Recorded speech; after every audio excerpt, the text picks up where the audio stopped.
नमस्कार दोस्तों, अगर पानी की तरह पैसा हाथ में नहीं रहता है तो जल्दी अपनाए वास्तु टिप्स। घर में सुख शांति समृद्धि और धन खुशहाली बनाए रखने के लिए कुछ खास बातों का पालन करना जरूरी होता है। हिंदू धर्म में इन नियमों को वास्तु नियम के तौर पर जाना जाता है। पुराने समय से इन बातों का खास ख्याल रखा जाता है। वास्तु से जुड़ी बातों में धर्म और शास्त्रों की बातों को भी शामिल किया जाता है। दोस्तों, अपने आसपास ऐसे कोई लोगों को देखा होगा जो दिन रात कड़ी मेहनत करते हैं, बावजूद उसके जिंदगी में आर्थिक तंगी बनी रहती है। पैसा का आगमन तो होता है लेकिन टिकता नहीं है।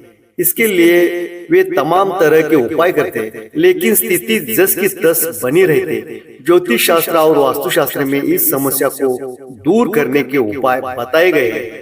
आज हम आपको वास्तुशास्त्र और ज्योतिष शास्त्र के अनुसार उपायों को बताने जा रहे हैं, जिसको अपनाकर आर्थिक तंगी को दूर किया जा सकता है। नंबर 1, उत्तर दिशा में फाउंटेन रखना आर्थिक रूप से लाभकारी होता है। घर के द्वार के सामने दूसरा द्वार बनवाने से बचे धन संचय नहीं होता।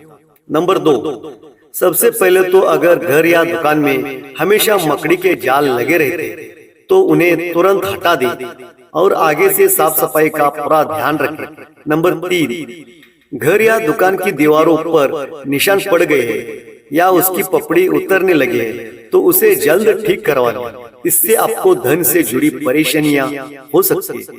नंबर 4, घर दुकान में लगे पौधे पर अगर सूखी पत्तियां नजर आए तो उन्हें तुरंत ही काट दे, वरना आपके घर में आर्थिक समस्या बढ़ सकते हैं। नंबर 5, इसके अलावा घर या दुकान में या आसपास कहीं चमगादड़ का डेरा हो तो यह बहुत ही अशुभ होता है। यह खर्चा और स्वास्थ्य संबंधी समस्याओं का कारण बनता है। नंबर 6, वास्तुशास्त्र के अनुसार उत्तर पूर्व दिशा धन आगमन की दिशा होती है और अगर इस दिशा में भारी सामान रखा हो या इस जगह बहुत गंदगी रहती हो तो आर्थिक परेशानियों का सामना करना पड़ता है। घर में धन आगमन की गति धीमी हो जाती है। नंबर 7, उत्तर पूर्व दिशा में अगर हर समय अंधेरा रहता है तो परिवार के सदस्यों के बीच मतभेद बढ़ सकता है, इसलिए इस दिशा में हमेशा उजाला होना चाहिए। नंबर 8, ऐसे ही दक्षिण दिशा यम की दिशा मानी जाती है। इस दिशा में दरवाजा या तिजोरी रखना पैसों की और आयु की हानि करने वाला होता है। नंबर 9, वास्तुशास्त्र में कहा गया है कि घर के पूजा घर में कमलगट्टी की माला रखने से धन की दुर्बलता दूर हो जाती है और लक्ष्मी का आशीर्वाद घर के सदस्यों पर बना रहता है। वही ज्योतिष शास्त्र में कहा गया है कि अगर आर्थिक तंगी लगातार बनी रहे तो घर की उत्तर पूर्व दिशा में किसी बर्तन में नमक रखें और उसे समय समय पर बदलते रहे। नंबर 10, घर में भूलकर भी कांटेदार पौधे न लगाए। ज्योतिष शास्त्र में इसे अशुभ माना गया है। ये घर में बरकत नहीं होती। नंबर 11, अगर बात वास्तु टिप्स की करें तो घर की उत्तर दिशा में मेटल या कछुआ रखें। इससे घर में सकारात्मकता का संचार होता है। बता दें कि कछुओं को भगवान विष्णु का अवतार कहा गया है। नंबर 12, बहुत से लोगों को अपने पर्स में ढेर सारी पुराने बिल, गैर जरूरी कागज या तमाम तरह के सामान आदि रखने की आदत होती है। वास्तु में धन स्थान पर किसी भी प्रकार की गंदगी को बहुत बड़ा दोष माना गया है, जिसे धन स्थान पर बिल्कुल नहीं रहने देना चाहिए।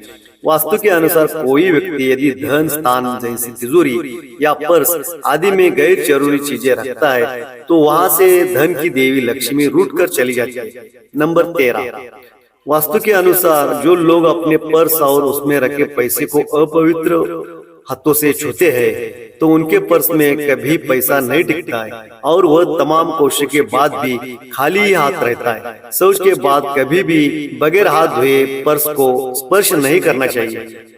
नंबर 14, वास्तु के अनुसार पर्स के भीतर सिक्के और नोट को हमेशा अलग अलग रखना चाहिए। ऐसे में भूलकर भी सिक्के और नोट पर्स में एक ही जगह ना रखें। नंबर 15, झाड़ू को कभी भी खुले में नहीं रखना चाहिए। इसे हमेशा छिपा कर रखना चाहिए जिसे किसी बाहरी व्यक्ति की नजर झाड़ू पर ना पड़े। नंबर 16, वास्तु के अनुसार पर्स में कभी भी कटे पटे नोट, नुकीली या धारदार चीज, हैंडवॉश, पेपर आदि नहीं रखना चाहिए। वास्तु के अनुसार ये सब चीजें नेगेटिव एनर्जी पैदा करते हैं, जिसे धन का आगमन रुक जाता है और उसे धन हानि का सामना करना पड़ता है। नंबर 17, बहुत से लोग अपने पर्स में दिवंगत गुरु, पिता, पति या पत्नी या फिर देवी देवता की तस्वीर रख लेते हैं। वास्तु के अनुसार ऐसे करना भी शुभ नहीं माना गया है। वास्तु के अनुसार जिन लोगों की चाह है कि उनका बटवा हमेशा पैसों से भरा रहे, तो उन्हें भूलकर भी देवी देवता या दिवंगत लोगों की तस्वीर उसमें नहीं रखना चाहिए। नंबर 18, उत्तर में स्थित कमरों या दीवारों का रंग नीला रखें और प्रयास करें कि लाल रंग की वस्तुओं को इस दिशा में ना रखें। नंबर 19, साफ सफाई बनाए रखने से माँ लक्ष्मी प्रसन्न होती है। घर में कचरा अधिक समय तक नहीं रखना चाहिए, खास तौर से अपने किचन के सिंक में जूठे बर्तन ना रहने। रोज रात में पूरे दिन के बर्तन साफ करने के बाद ही सोए। नंबर 20, वास्तुशास्त्र के अनुसार घर का मुख्य दरवाजा अच्छी तरह मेंटेन रखना चाहिए। नियमित रूप से दरवाजे की सफाई करनी चाहिए। अगर आपके मेन गेट से किसी प्रकार की आवाज आती है तो उसे तुरंत सही कर ले। मान्यताओं के अनुसार इसे आपको धन की हानि हो सकती है। नंबर 21, काले रंग को वास्तुशास्त्र में निगेटिविटी का प्रतीक माना जाता है। काला कपड़ा पहनने से जीवन पर कई सारे प्रभाव पड़ सकते हैं। मान्यताओं के अनुसार काला वस्त्र धारण करने से करियर में उतार चढ़ाव और आर्थिक परेशानियों का सामना करना पड़ता है। तो दोस्तों, अगर आप हमारे चैनल में नए हैं तो चैनल को सब्सक्राइब कीजिए ताकि हमारी नई वीडियो की नोटिफिकेशन सबसे पहले आप तक पहुंचे। धन्यवाद।